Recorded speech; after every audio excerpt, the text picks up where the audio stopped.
فرمان کہ ایک بھی اگر آپ ہو تو ظلم کے مقابلے میں ڈٹ کے کھڑے ہو جاؤ۔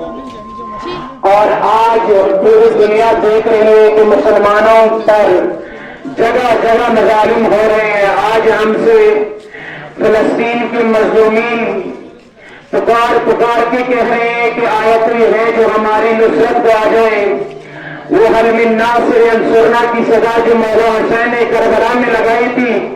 وہ مظلومیت کی سزا جو مولا حسین نے کربلا میں لگائی تھی، اسی لیے لگائی تھی کہ وہ حل من ناصر ینصرنا دنیا کے ہر وقت اور ہر زمانے کے مظلوم کی نصرت کی جائے۔ آج کشمیر سے، آج فلسطین سے، آج برما سے، آج دنیا کے کونے کونے سے مظلوم مسلمان ہمیں پکار کے کہہ رہے ہیں کہ اگر آپ رسول اللہ کی امتی ہیں، اگر آپ رسول